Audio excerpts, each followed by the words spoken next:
오늘 말씀의 제목 신앙의 유산이라는 제목으로 하나님의 말씀을 나누도록 하겠습니다. 우리 먼저 하나님 말씀 듣기 전에 같이 한번 우리 선포했으면 좋겠어요. 우리가 믿음으로써 하나님을 따른다는 것은 무엇이냐? 하나님을 나의 인생의 주인으로 모신다는 거죠.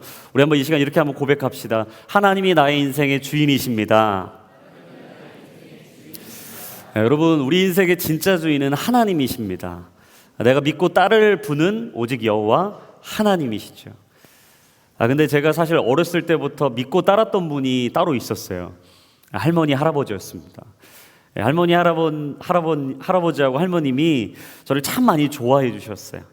뭘 특별히 잘하지도 않았고 뭘 대단하게 한 것도 아닌데 할아버지 할머님이 늘 제가 하는 거에 대해서 칭찬을 많이 하셨어요. 기환아 잘했다. 그래, 너 잘했어. 넌 앞으로 잘 될 거야. 그래, 잘 왔다. 많은 거 먹어라. 맛있게 먹어. 제가 뭐 값을 지불하지도 않았고 다른 것을 뭐 요구한 것도 없는데 하나님이 늘 저에게 주셨던 축복 하나는 할아버지 할머님이 늘 저를 사랑해 주셨다라는 거예요. 그래서 어렸을 때 하나님은 몰랐지만 할아버지 할머니를 통해서 하나님의 사랑을 저는 은연중 많이 경험하고 자랐던 것 같습니다. 내 할아버지 할머님이 다 돌아가셨어요. 근데 돌아가셨는데 남긴 유품이 있습니다. 할아버님은 늘 나이가 드시고 노년기에 허리가 많이 구부정하셔서 지팡이가 없이는 동네를 돌아다니실 수가 없었어요. 그래서 늘 지팡이를 집으시고 여기저기 돌아다니고 싶으신 곳을 돌아다녔어요. 그래서 마지막 남은 게 할아버님은 지팡이가 남으셨어요. 근데 우리 할머님은 늘 옷 입는 걸 좋아하셨습니다. 제가 뵈기에는 뭐 외모가 뭐 화려하신 건 아니었는데 이게 풍채도 있으시고 넉넉하신 분이었어요. 인자하신 분이어서 나올 땐 나오시고 들어가야 되는데 들어갈 때도 나오셨던 할머님의 모습이었는데 옷 입는 걸 좋아하셔서 늘 꽃무늬 화려한 옷이 좀 남아 있었어요. 그래서 제가 할머님, 할아버님이 기억나면 항상 그 지팡이와 이 옷이 기억이 납니다. 여러분, 옛말에 이런 말이 있어요. 호랑이는 죽어서 가죽을 남기고 사람은 죽어서 이름을 남긴다. 사람들은 모두가 다 뭔가를 남기고 싶어 합니다. 나라는 존재가 없어지고 지워지는 걸 힘들어해요. 그래서 항상 내가 떠난 자리엔 나라는 걸 기억해주고 싶다라는 마음이 있어요. 그래서 내가 어떤 조직에 있다가 떠나면 그 조직이 그 사람이 있었을 때가 참 좋았는데 라는 기억을 하고 싶게 만들어요. 어떤 사랑을 할 때에는 저 사람이 나라와 헤어지면 나보다 더 좋은 사람을 못 만날 것 같이 사람을 만들려고 그래요. 왜냐하면 사람은 본능적으로 무언가 기억되고 싶기 때문입니다. 근데 제가 참 깊이 바라보면서 참 괜찮은 운동이다라고 생각하는 게 하나 있는데 그게 뭐냐면 유산 안 남기기 운동이에요. 제가 이제 자녀를 키우다 보니까 아무래도 뭔가 벌어서 남겨야 된다라는 이 부담감, 이 아빠로서 아내와 자식을 잘 챙겨야 된다라는 이 무게감이 늘 있는데 제가 우연히 이 유산 안 남기기 운동을 보게 됐어요. 근데 이 운동이 언제 시작됐냐면 1984년도. 그러니까 제가 태어나고 얼마 안 돼서 시작됐더라고요. 기독교인들이 주축이 돼가지고 이 운동이 시작된 거예요. 더 이상 자녀들에게 유산을 남기는 게 도움을 주는 게 아니라 올무와 덫이 된다라는 생각을 가지고 오직 우리 자녀들에게는 영적인 유산을 남겨야 됩니다라는 운동으로 시작된 거예요. 근데 저는 그 대표가 한 이야기가 참 인상 깊었어요. 유산 안 남기기 운동의 대표가 이런 얘기를 했더라고요. 유산 기부 뜻을 담은 유언장을 나는 늘 가슴에 품고 산다. 그러니까 자신이 어디를 가든 항상 자신의 포켓에 있는 게 뭐냐면 나는 더 이상 내 자녀에게 유산을 안 남기겠습니다라는 이 유언장이 자신의 가슴 안에 있다라는 거예요. 근데 여러분, 사실 우리가 남겨야 될 유산, 보이는 유산이 아니라 보이지 않는 유산이 되어야 되죠. 근데 제가 우리 서구를 바라보면서 그 생각을 딱 했어요. 우리 아들에게 진짜 내가 남겨야 될 게 뭘까? 진짜 우리 아들에게 내가 남겨서 전수해줘야 될 게 뭘까? 내가 이 아들에게 많은 돈을 남겨주는 게 좋을까? 많은 교제권을 만들어줘서 관계를 남겨주는 게 좋을까? 아니면 많은 지식과 배움을 줘서 자신의 스펙을 남겨주는 게 좋은 걸까? 참 많은 고민이 되더라고요. 그러다가 제가 한 가지 깨달은 사실, 그래, 내가 진짜 우리 대대손손 남겨야 될 것은 보이는 유산이 아니라 보이지 않는 유산을 남겨야 되겠다. 그래서 제가 각오했어요. 보이는 유산보다 보이지 않는 유산을 남겨야 되겠다. 사랑하는 여러분, 우리가 진짜 남길 수 있는 것은 보이지 않는 믿음의 유산이 될 수 있기를 예수님의 이름으로 축복합니다. 여러분, 진짜 이 시대를 이기는 방법이 뭐예요? 믿음입니다. 진짜 이 시대에 어려운 시대예요. 절대절명의 위기 가운데 우리가 진짜 그 위기를 돌파할 수 있는 방법은 뭡니까? 믿음이에요. 물질주의, 여러 가지 혼란과 혼탁하게 하는 혼란의 영가운데 있는 샤머니즘, 절대적인 신은 없다라고 말하는 이 무신론의 시대 가운데 여러분, 우리 다음 세대, 이 차세대가 살아날 수 있는 것 딱 하나입니다. 바로 믿음과 신앙이라는 거예요. 여러분, 이 신앙과 믿음 없이는 절대 이 시대가 바로 설 수 없다라는 거죠.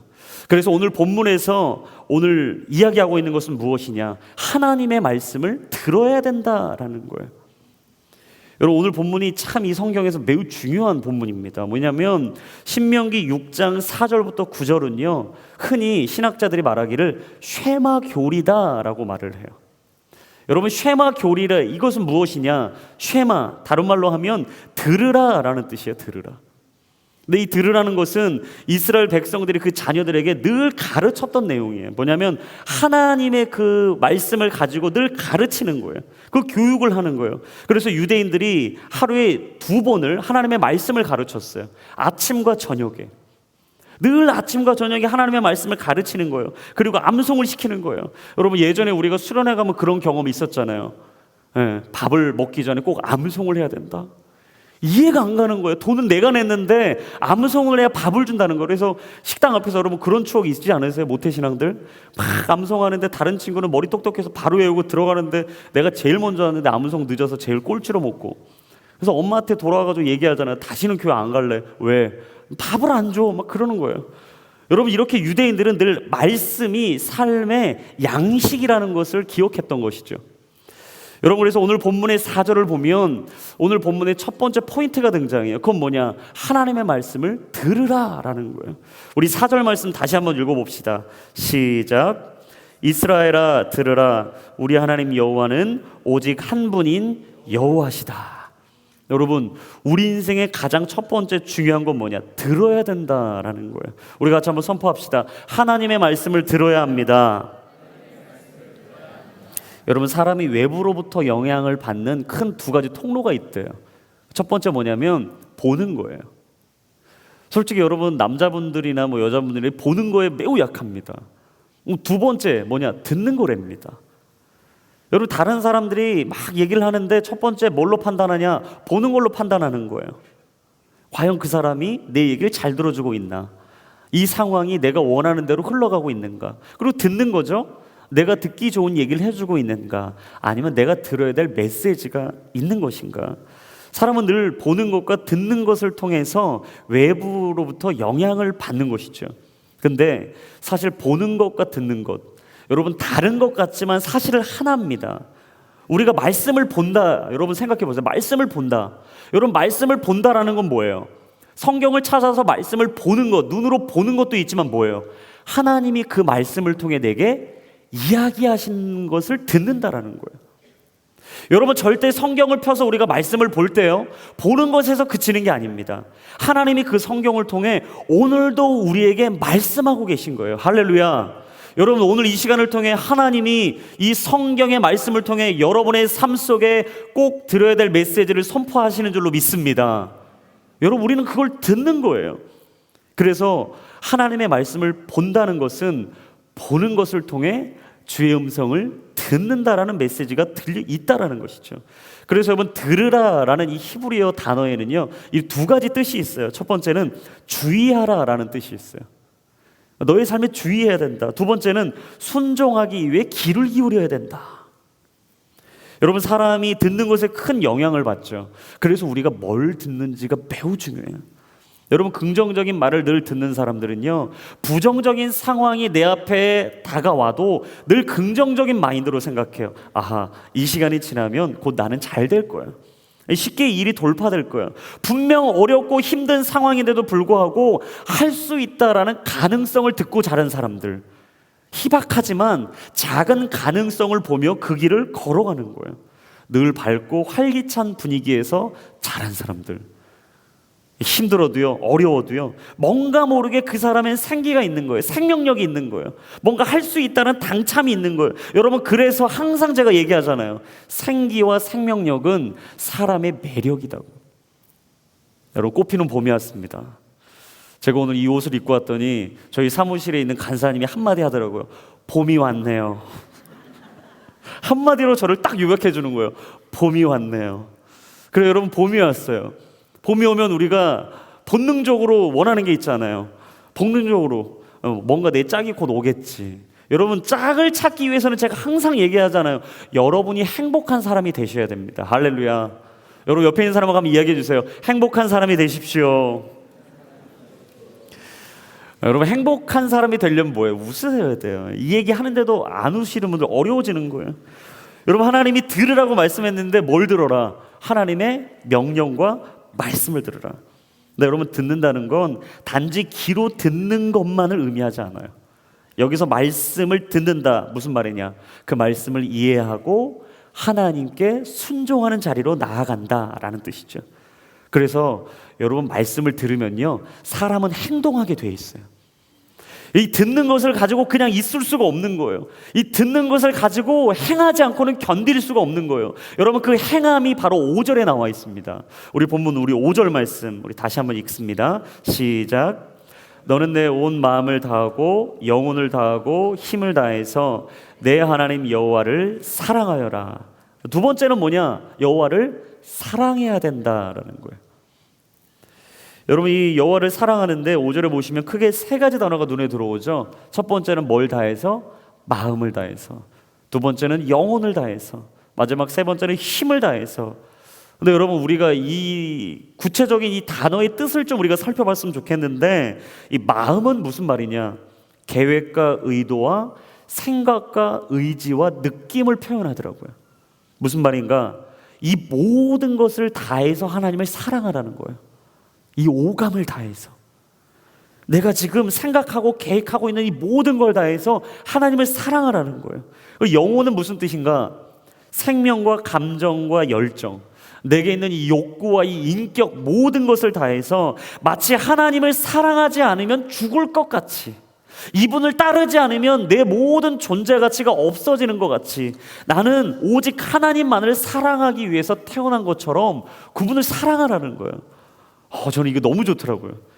그리고 마지막 힘은 뭐냐? 재산과 재물과 전심. 그러니까 힘. 여러분, 사람들이 뭘 가지고 힘이라고 얘기해요? 가지고 있는 소유 가지고 얘기하잖아요. 여러분, 돈 있으면 막 든든하지 않으세요? 네, 막 지갑이 텅텅 비어 있는데 막 든든한 분 계세요? 조금 이상한 분이에요. 주로 얻어먹는 분이 그럴 가능성이 높죠. 근데 여러분, 언제 우리 마음이 막 든든해요? 어디 가도 막 꿀리지 않아요. 지갑에 특히 돈이 있을 때. 그래서 하나님이 우리에게 말씀하신 거예요. 내 재산과 물질과 내가 가지고 있는 그 전심을 다해서 이 모든 것을 아낌없이 내어드려도 나는 아무렇지 않은 것처럼 하나님을 사랑해야 된다. 그분이 우리를 위해 물과 피를 다 쏟으셨듯이 내가 모든 걸 다 쏟아서 하나님을 사랑해야 된다. 무슨 말이냐? 내 자신을 비우라는 거예요. 사랑하는 여러분, 사랑하기 위해서는 나를 비워내야 돼요. 누군가를 사랑한다는 건 나를 비운다는 뜻이에요. 내 모든 걸 드린다는 뜻이에요. 하나님은 그렇게 우리를 사랑하라고 하신 거예요. 여러분, 하나님을 사랑한다는 것, 이 감정적인 애착으로 끝나는 게 아니죠. 행동으로 주님을 향한 사랑을 실천하라는 뜻이에요. 하나님은 우리가 그분을 공경하고 순종할 뿐만 아니라 진짜 그분에게 사랑에 반응을 하길 원하셨어요. 여러분, 남녀노소 불문하고 누구나 다 좋아하는 게 뭐예요? 반응하는 사람 좋아하시잖아요. 여러분, 무슨 얘기 했는데 반응 없는 사람 좋으세요? 아닙니다. 여러분, 우리 MC단이 요즘 이제 행사가 좀 많아졌잖아요. 지금까지 계속 달려왔어요. 그리고 4월 1일, 2일 이제 수련회 준비돼 있죠. 예수님이 답이다. 아무래도 좀 힘들고 버겁죠. 근데 우리 MC단의 이 분위기가 언제 좋아졌는지 아세요? 제가 뭔가를 얘기하고 누군가 주제를 얘기했을 때 리액션이 좋을 때 분위기가 좋아져요. 다 지쳐 있어도 누군가 한 명이 막 액션을 막 잘해주는 거예요. 맞아요, 맞아요, 맞아요. 이거 하는 자매가 하나 있는데, 하면 제가 기분이 막 좋아지는 거예요. 그럼 막 하다가도 막 기분이 좋아지니까 하나 하자고 막 2개, 3개 하자고 그러는 거예요. 뭐 듣는 MC단은 어려워지겠지만 아무튼 막 좋은 거예요. 막 더 하고 싶은 거예요. 여러분, 반응은 뭐냐? 사랑의 증거가 되는 것이죠. 여러분, 강사들이 강의하는데 리액션 없는 분위기 좋아할까요? 안 좋아합니다. 근데 막 하나를 던졌는데 막 회중이 자신의 강의를 막 스펀지처럼 빨아들이는 거예요. 그럼 어떻게 할까요? 하나 줄 거 2 주는 거예요. 2개 알려줄 거 막 3개, 4개 알려주면서 굳이 준비하지 않은 강의 안을 더해서 열정으로 열심으로 침을 튀겨가면서 얘기하는 거죠. 여러분, 하나님에 대한 은혜의 반응, 그 사랑의 반응, 여러분 기억하세요. 사랑은 반응이라는 거예요. 우리 같이 한번 따라합시다. 사랑은 반응입니다. 여러분, 그래서 누군가를 사랑하면 반응하게 돼 있어요. 와달라면 오게 돼 있는 거예요. 이 얘기 들어달라면 들어주게 돼 있는 거예요. 귀 기울여 달라면 귀 기울이게 되어 있는 거예요. 그래서 하나님을 사랑한다, 무슨 말인가? 하나님에 대해 반응하기 시작한다라는 것이죠. 말만으로 사랑하는 게 아니라 행동으로 사랑을 드러내는 거예요. 헛됐던 것들 다 끊어버리는 거죠. 죄 가운데 어두웠던 내 삶 다 정리해버리는 거예요. 지저분했던 내 내면의 쓰레기 같은 이 생각들, 하나님이 싫어하시는 것이라면 다 지워버리는 거예요. 더러워진 삶의 옷, 하나님이 원하시는 모습으로 세탁하는 거예요. 그리고 하나님보다 더 높아졌던 헛된 우상들이 있었다면 그것을 다 깨트려버리고 내 마음과 영혼과 힘을 다해서 내 계획, 의도, 의지, 느낌, 감정, 열정, 욕구, 그 어느 것 하나 주님 앞에 쏟아붓지 않고는 감당할 수 없는 마음, 바로 그게 사랑하면 가만히 있을 수 없는 마음, 바로 사랑의 반응이라는 거예요. 근데 여러분, 이 사랑의 반응은요 곧 사랑의 메시지로 이어집니다. 그게 바로 오늘 본문의 6절부터 9절에 나와 있어요. 우리 6절부터 9절까지 말씀 한 목소리로 읽겠습니다. 시작.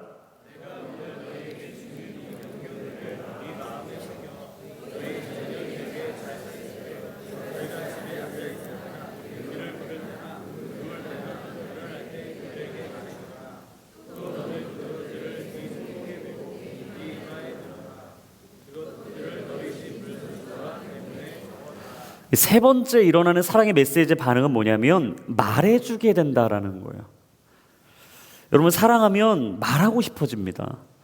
이상하게 다른 데 가서 막 이 사랑하는 얘기를 하고 싶은 거예요. 그래서 여러분, 사랑하는데 얘기하지 말자고 하는 사람은 안 만나시는 게 좋아요. 이상한 거예요. 여러분, 기쁜 소식은 전하고 싶어지는 거거든요. 이 사랑하면 사랑의 냄새가 나요. 풍겨요. 그러면 다른 사람들이 대본합니다. 너 뭐 남자친구 생겼어? 여자친구 생긴 거야? 야, 좋은 소식 있어? 여러분, 좋은 소식은 뭐예요? 알려야 되는 것이죠. 근데 이 사랑하면 말하고 싶어지는 거, 누군가에게 알리고 싶은 거예요. 근데 여러분, 7절 보십시오. 7절에 뭐라고 나와요? 너희 자녀들에게 잘 가르쳐라. 여러분, 결혼해서 자녀들에게 제일 먼저 여러분 해주고 싶은 게 뭐 있습니까? 어떤 걸 막 여러분 자녀에게 제일 먼저 해주고 싶으세요? 제가 아는 이제 분이 자녀 교육에 아주 열정이 높아요. 그래서 뭐 이분이 뭐 저랑 뭐 만나기만 하면 자기 자녀가 뭐 어떻게 했다, 뭐 오늘 뭘 가르쳤는데 뭘 배워왔다, 영어를 배웠는데 아무래도 언어가 탁월한 것 같다. 제가 보기에는 그닥 그렇게 보이지 않는데 오케이, 땡큐, 뭐 이 정도인데 흥분을 하는 거예요. 그래서 이분이 막 시키는 게 막 5만 가지 다 시킵니다. 첫 번째 뭐 영어 학원은 뭐 기본이에요. 피아노 시킵니다. 피아노면 될 것 같은데 첼로를 시키는 거예요. 그 어린애한테. 그러면서 태권도를 보내요. 짐은 안 된다고. 태권도만 하면 되는데 수영까지 보내는 거예요. 놀라운 사실은 그분의 자녀는 아직 미취학이에요. 아직 학교도 안 간 거예요. 학교도 안 갔는데 일주일 내내 막 코스로 돌리는 거예요. 이 코스를 돌리면서 자신의 자녀에게 막 이걸 해주면 자기가 막 뿌듯한 거예요. 뭐냐면 내가 뭔가를 했다는 이 성취감, 그리고 이 아이가 내가 준 대로 나중에 열매를 맺을 거라는 그 착각, 끝없는 맹신. 근데 사실 진짜 그 아이에게 필요한 것을 주지 못하면 이스라엘 백성들처럼 40년 동안 광야를 돌게 되는 거죠. 여러분, 진짜 자녀들에게 필요한 게 뭘까요? 저는 신앙교육이라고 생각해요. 진짜 우리 자녀들에게 필요한 건요, 말씀 교육입니다. 기도 교육이에요. 하루에 3번 기도하는 거 가르치는 거예요. 눈 감고 2손 모으고 기도하는 거 가르치는 거예요. 제가 아는 목사님이 참 자녀가 똑똑해요. 이 기도하는 걸 가르쳤더니 이 아이가 그러는 거예요. 목사님 막 기도를 인도하다 보니까 예배에 아들이 딱 왔는데 막 기도를 해도 눈을 뜨면서 좀 가끔 회중을 볼 때가 있잖아요. 와, 이 분위기가 어떤가, 어떤 기도를 이렇게 해야 될까, 이렇게 하는데 아이가 끝나고 나서 아빠한테 오더니 이렇게 물었다. 아빠, 왜? 아빠 기도할 때 눈 뜨는 거 아니야. 얼마나 교육이 잘 되는, 저는 그 얘기 들으면서 너무 이쁘더라고요, 그 아이가.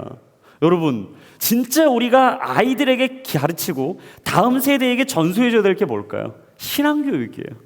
근데 우리는 그걸 간과하고 있어요. 그 아이들의 가치관과 정체성이 세워지기 전에, 그들이 세상에 물들기 전에, 아니 거짓되고 더럽고 죄악 가운데 더 오염되기 전에 우리가 그 아이들을 지켜줘야 돼요. 그게 뭐냐? 바로 신앙교육이에요. 신앙교육은요, 그냥 안 됩니다. 여러분, 반복학습이 매우 중요해요. 끊임없이 학습하고 교육해야 돼요. 그래서 여러분 7절에 뭐라고 나와요? 우리 7절 말씀 한번 띄워주세요. 뭐라고 나옵니까? 너희가 집에 앉아있을 때나 길을 걸을 때나 누울 때나 일어날 때도 그 자녀들에게 가르쳐야 된다. 무슨 말입니까?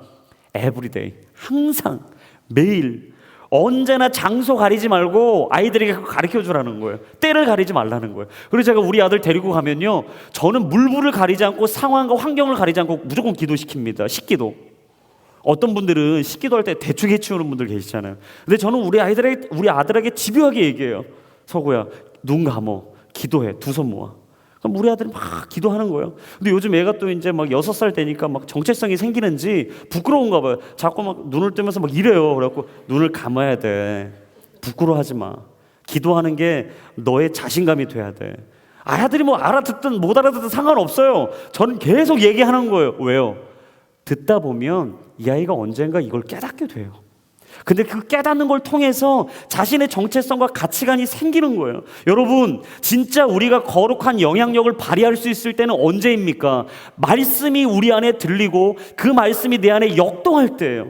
그래서 사랑하는 여러분, 저는 오늘 이 시간 여러분들에게 축복해요. 하나님의 말씀의 영향력이 여러분의 삶의 구석구석 미칠 수 있기를 주님의 이름으로 축복합니다. 우리 같이 한번 선포합시다. 말씀의 영향력 아래 살겠습니다. 여러분, 이 선포 우리 있어야 되지 않겠습니까? 그래서 진짜 우리가 자녀 교육할 때 억지로 하지 마세요. 마지못해서 하지 마세요. 남 보기 좋게 하려고 하지 마세요.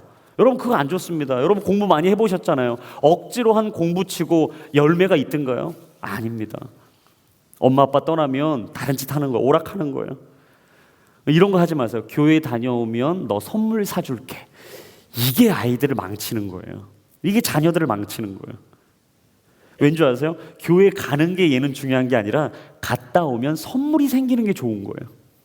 그리고 여러분, 이거 하지 마세요. 이거 읽으면 너 놀 수 있게 해줄게. 야, 말씀 10장 읽으면 나가서 친구랑 놀게 해줄게. 여러분, 이 친구는 말씀 읽는 게 중요한 게 아니라 나가서 친구랑 무슨 놀이 할지가 머리에 막 돌아가고 있어요. 그리고 이런 거 하지 마세요. 야, 교회에 나오면 내가 너랑 사귈게. 할렐루야. 그 사람이 몸뚱이는 나와 있는데 뭐 그게 나쁘다는 얘기는 아니에요. 나쁜 건 아닌데 여러분, 그게 전부가 아니잖아요. 그 사람이 교회에 나와서 예배하는 게 중요한 게 아니라 하나님 만나는 게 중요하잖아요. 전 이렇게 바꿔봤으면 좋겠어요. 내 자녀, 이렇게 얘기하는 거예요. 하나님이 너를 진짜 사랑해. 하나님이 너를 선물로 우리 가정에 보내주신 거야. 네가 선물 받고 싶지? 하나님이 너가 예배하면 너한테 선물을 주실 거야. 이건 아빠 엄마가 사주는 게 아니야. 하나님이 너를 사랑해서 선물을 주시는 거야. 그렇게 얘기하는 거예요. 그리고 너 이거 성경 말씀 읽어라 얘기할 때 그렇게 얘기하는 거죠. 이 말씀을 읽으면 너 정말 행복해지는 거야. 여러분, 말씀 읽으면 행복해지지 않습니까? 그걸 얘기해 주는 거예요. 말씀이 진짜 너의 인생의 행복이야. 말씀 읽어봐. 힘들지? 어렵지? 공부하는 거 지치지? 말씀이 너의 인생의 지혜가 될 거야. 그리고 여러분, 사랑하는 사람한테 그렇게 얘기하세요. 야, 교회에 좀 제발 나와서 예배 드리면 내가 어떻게 해볼게. 그거 아니에요. 이렇게 얘기하는 거예요. 하나님이 나를 사랑하시듯 널 사랑하셔. 나는 그 사랑이 우리 안에 이루어졌으면 좋겠어. 하나님 안에서 우리가 아름답게 사랑했으면 좋겠어. 우리가 서로 힘들고 어렵고 불편해도 서로의 보완해주고 서로 사랑해주고 서로 채워주는 사랑, 그 사랑의 완성은 하나님 안에서 이루어지는 거야. 여러분, 그러면 듣는 사람이 바뀌지 않겠어요? 근데 여러분, 8절과 9절에 뭐라고 얘기했어요?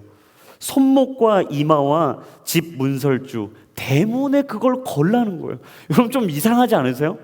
갑자기 손목과 이마에 날마다 말씀을 붙이고 다닌다고 생각해 보세요. 터닝맥 카드, 요즘 아이들이 좋아하는 거 있어요. 터닝맥 카드 탁 그러면서 그러면서 집 물설주, 이거 붙이면 부적 붙이면 안 들어와. 탁 말씀 붙여놓고. 아니죠.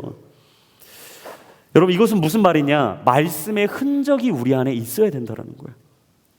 여러분, 말씀의 흔적이 있는 사람은요, 살아가는 삶이 다릅니다. 그래서 여러분, 사도 바울이 뭐라고 했어요? 나는 예수 그리스도의 흔적이 있는 사람이다.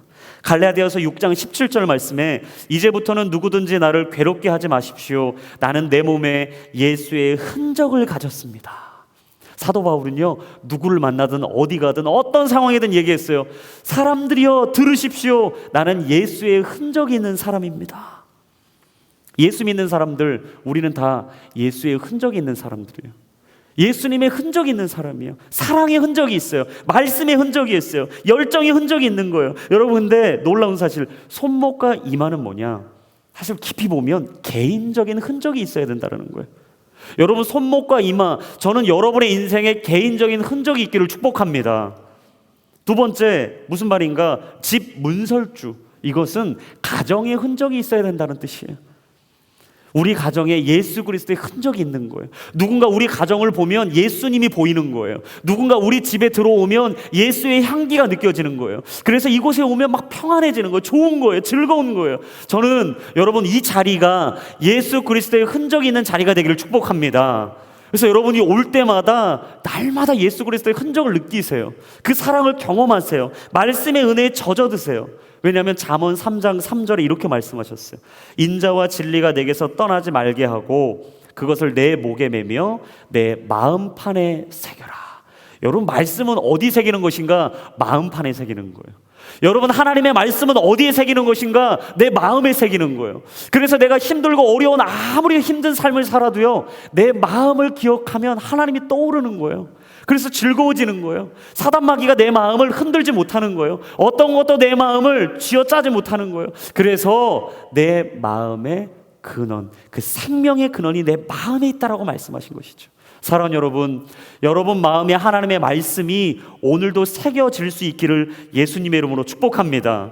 그 흔적 있는 삶, 하나님을 따라가는 삶, 그 삶에는요, 길이 열리게 돼 있어요. 근데 이 길이 열리면 10절부터 12절에 이렇게 나오죠. 우리 10절과 12절까지 말씀 우리 같이 한번 읽어봅시다. 시작.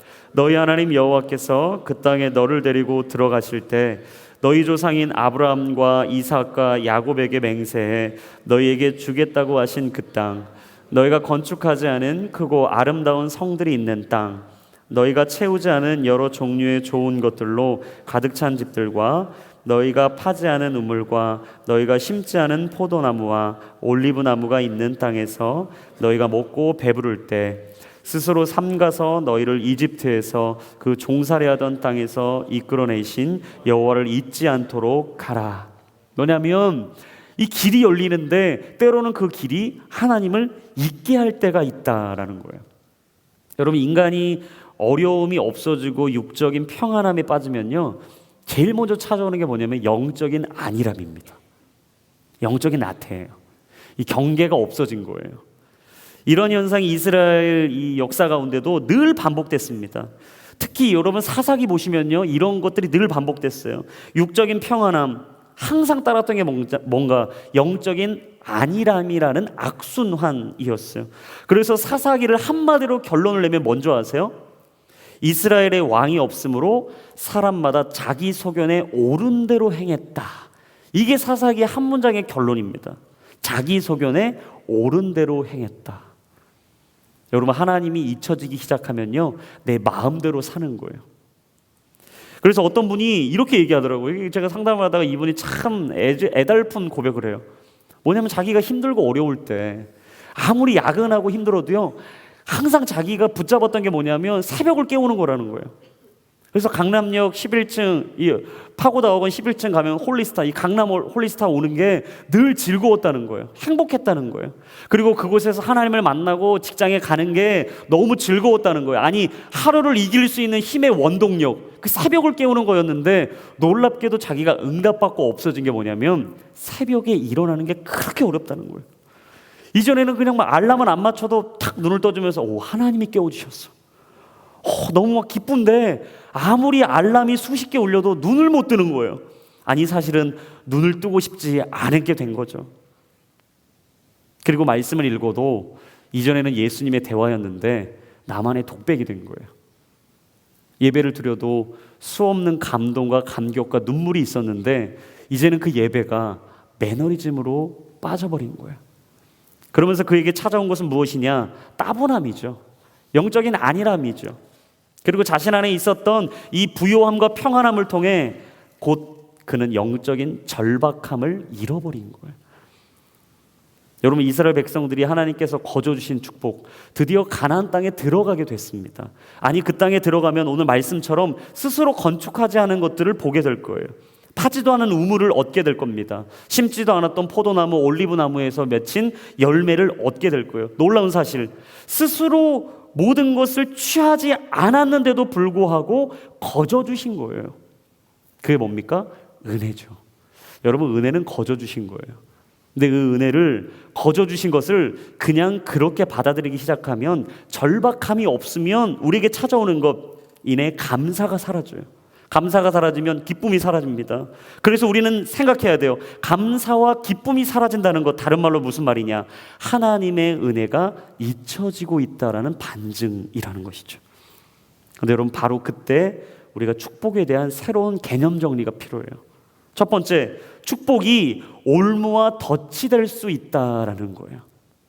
여러분, 축복이요, 우리에게 늘 축복으로만 있는 게 아닙니다. 때로는 그 축복이 올무와 덫이 될 때가 있어요. 일확천금으로 인생의 대역전을 꿈꾸고 로또 1등 된 사람들, 여러분, 제가 놀라운 이 조사의 결과를 봤는데 80% 이상이 자신이 생각했던 삶의 패턴대로 간 게 아니라 더 힘들어졌대요. 물질의 넉넉함과 풍요로움이 자신을 더 풍요롭고 행복하게 해준 게 아니라 오히려 자신의 삶을 어렵고 힘들게 해준 것이죠. 오히려 복을 누려야 되는데 복의 덫에 올무에 걸린 거예요. 사랑하는 여러분, 기억하세요. 복을 누리는 데만 집중하다 보면 복을 주신 분을 쉽게 잊어버리게 된다라는 거예요. 오히려 그 넉넉함이, 그 풍요로움이, 그 축복이 내게 플러스 요인이 되는 게 아니라 마이너스가 되는 것이죠. 그리고 두 번째, 축복은 절제와 관리가 필요하다는 거예요. 여러분, 축복받은 게 있으면요, 철저하게 절제하고 관리하실 필요가 있습니다. 왜냐하면 그 축복이 영원하지 않기 때문이에요.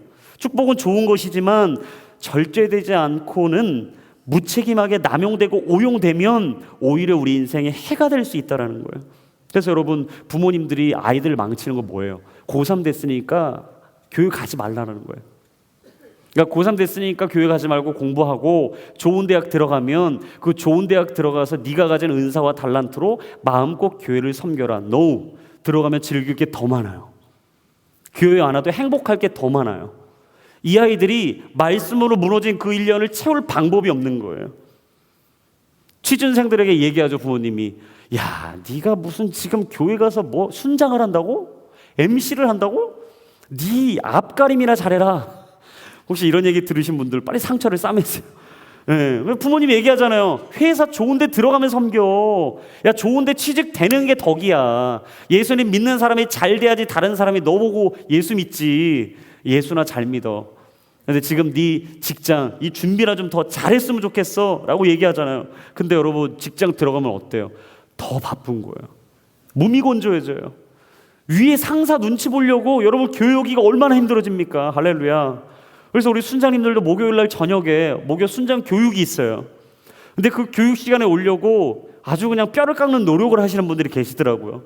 야근을 사실은 막 나눠서 하면 편한데 이 목요일날 오기 위해서 이틀 3일에 몰아서 하는 거예요. 뭡니까? 결단인 거죠. 여러분, 절대 우리 안에 경계해야 될 것은 무엇이냐? 익숙함입니다. 그래서 예수님이 제자들을 데리고 다녔을 때 가장 경계하셨던 게 있는데 그게 뭐냐면 익숙함이에요. 사복음서에서 여러분 계속해서 예수님의 행적을 보면요, 예수님이 항상 그 자리에 머무르고 싶어지는 마음이 있었을 때가 있어요. 이 정도면 됐다, 이 정도면 괜찮겠다라고 생각하는 그 상황이 있었고, 사람들이 주목하고 바라보고 있었던 상황들이 있었어요. 근데 여러분, 그때마다 예수님 어떻게 하셨냐? 익숙함에 젖어들기보다 그 자리를 떠나셨어요. 항상 그 자리를 떠나셨던 거예요. 제자들이 얼마나 힘들었겠어요. 얼마나 짜증이 났겠어요. 이 정도로 그냥 있으면 되는데 왜 또 가실까? 또 힘든데, 또 거기 가면 힘들어지는데, 어려운데, 이 사람들하고 또 대화하고 상황 만들어 가려면 또 어려운데 왜 가실까? 근데 예수님을 따라가면 따라갈수록 그들은 작은 예수가 되었어요. 자신의 인생을 모든 것을 내어놓았어요. 그리고 제가 사실은 익숙함이 제 안에 젖어들 때 제가 늘 들춰보는 문구 하나가 있습니다. 그게 뭐냐면 이 자막에 나와요. 과거에 연연하고 편리함을 위해 개척을 두려워하면 더 이상의 발전은 있을 수 없다. 제가 오랜만에 요즘 익숙함에 젖어들려고 해서 페북에 올렸어요. 자꾸 막 과거에 연연하기 시작하는 거예요. 저 스스로. 이 정도면 됐다, 그만하자, 편하다. 누가 뭐 좋아하지도 않는데 왜 자꾸 이걸 바꾸려고 하냐. 새로운 자리를 뭐 바꾸려고 해도 뭐 사람들 좋아하지도 않는데 이 정도면 괜찮다. 근데 여러분, 인생의 발전 어디서 옵니까? 익숙함을 떠날 때 오는 거예요. 사람이 언제 변합니까? 익숙한 자리를 떠날 때 오는 거예요. 우리 인생의 영적인 지경이 언제 넓어집니까? 하나님이 보이시는 그곳을 갈 때예요. 그래서 하나님이 아브라함을 뭐라고 말씀하셨어요? 너의 친척 본토 아비집을 떠나야 된다. 근데 여러분, 히브리서 11장에 보면요, 아브라함이 알고 간 게 아니래요. 어떻게 갔는가? 갈 바를 모르고 갔다. 도대체 어디로 가야 될지를 모르는데 하나님이 그냥 가라고 말씀하시니까, 그 자리로 달려가라고 말씀하시니까 익숙했던 자신의 자리를 떠나 새로운 개척의 자리로 떠났다는 거예요. 여러분, 고기 잡는데 선수 중에 선수 베드로, 이 베드로가 어떻게 그 엄청난 어부, 그 물고기를 잡을 수 있었습니까? 그것은요, 자신의 익숙한 방법을 사용하지 않을 때였어요. 예수님이 금을 던지란 곳으로 간 거예요. 아무리 내가 생각해도 이건 아닌데, 이건 아닌 것 같은데, 이 자리는 아닌데, 이 방법은 아닌데, 이 사람들은 아닌 것 같은데, 하나님 계속 걸로 가라는 거예요. 그 사람 만나라는 거예요. 그 일을 하라는 거예요. 그게 네 일이라는 거예요. 그게 너의 사명이라는 거예요. 놀라운 사실은 그 부르심에 순종하기 시작하자 그는 놀라운 하나님의 제자가 되었어요. 여러분, 새로운 사람 만나고 새로운 환경에 가는 것 어려워하지 마십시오. 뭔가 여러분들이 해야 될 일들이 다가올 때 여러분 별로 두려워하지 마세요. 그냥 그걸 즐기세요. 피할 수 없으면 즐기라는 말이 있잖아요. 그래서 옛말에 이런 말이 있잖아요. 천재는 노력하는 사람이 이길 수 없고 노력하는 사람은 즐기는 사람이 이길 수 없다. 여러분, 즐기셔야 돼요. 삶을 즐기세요. 표정을 보니까 지루한 표정이에요 지금. 여러분, 옆에 사람하고 얘기해 주십시다. 인생을 즐기십시오. 드디어 마지막에 왔어요. 우리 16절부터 19절까지, 우리 마지막 16절부터 19절까지 말씀 함께 읽겠습니다. 시작.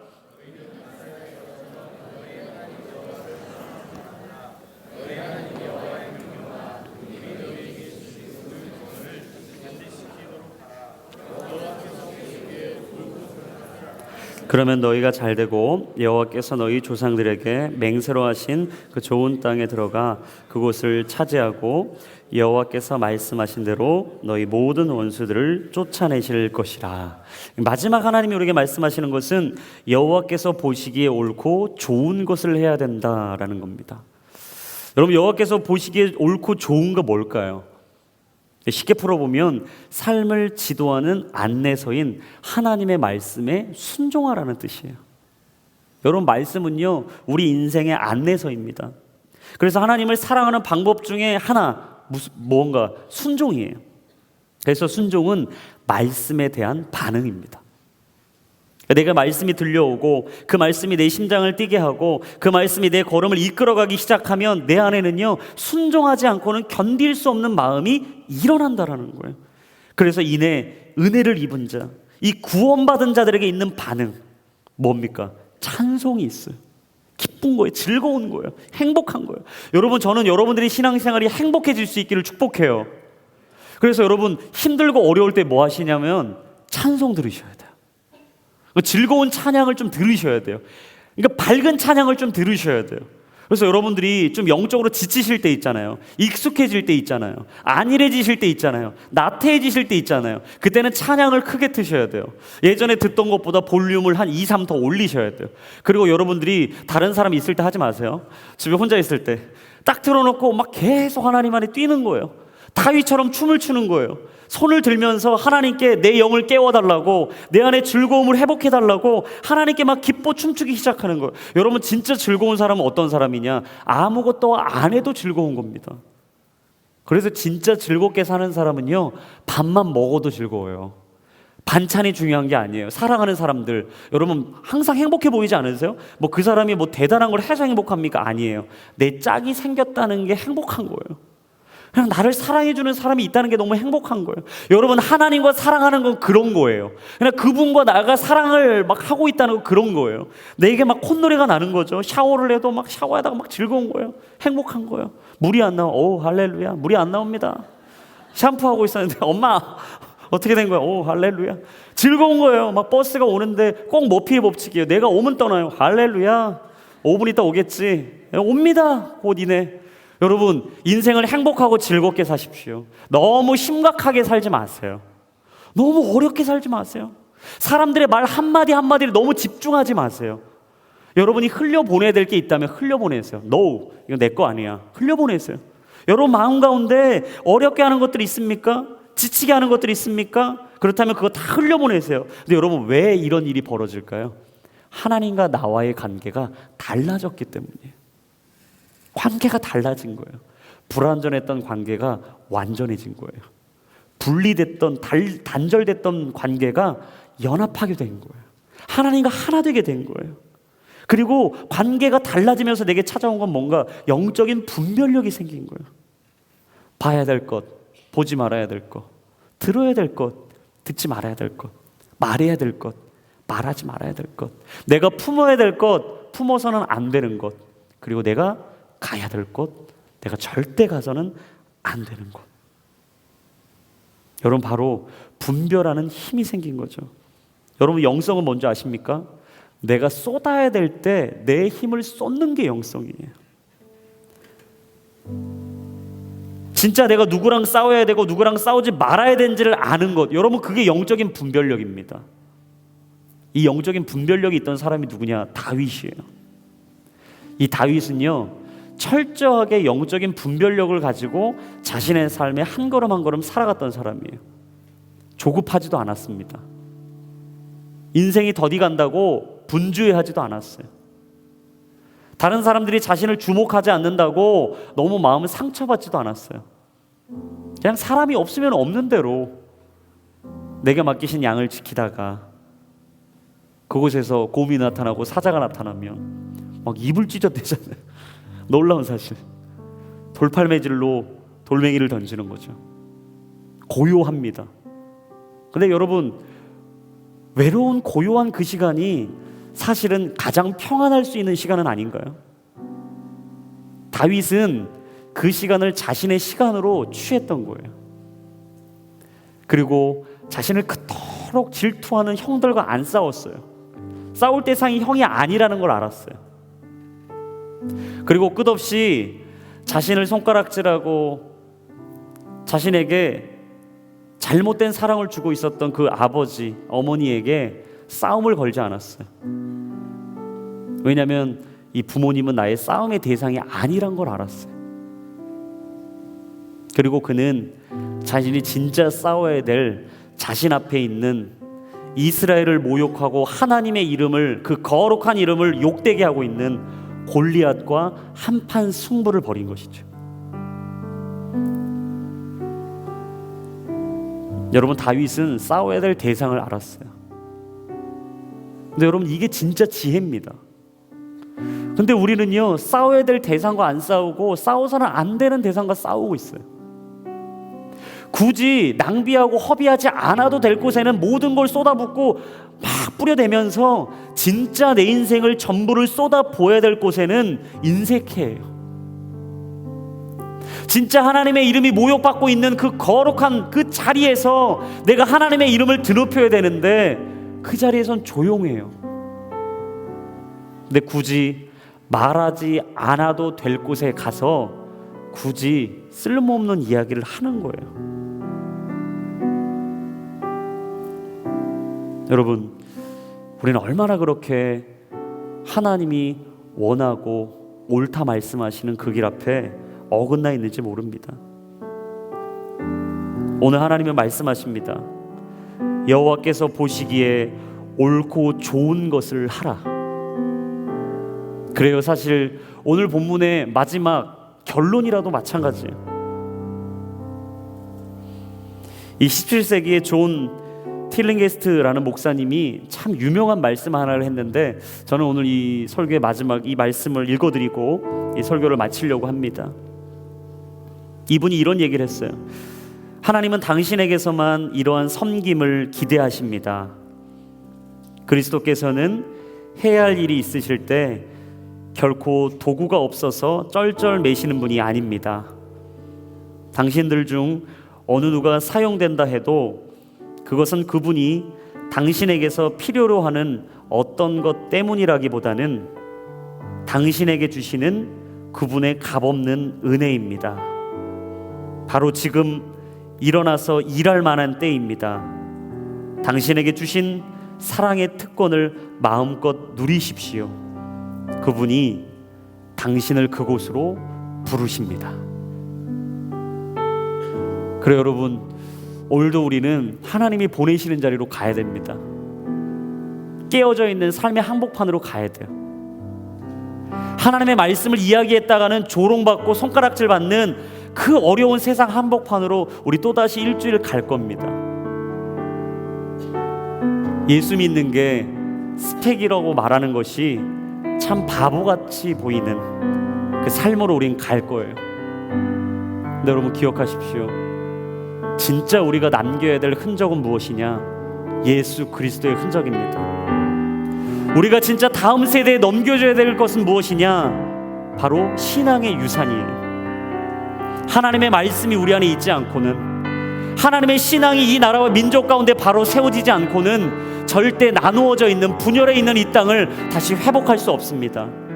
여러분, 오늘 이 시간 다시 그 신앙의 뿌리를 내리십시오. 그 믿음의 뿌리를 여러분의 마음에 내리십시오.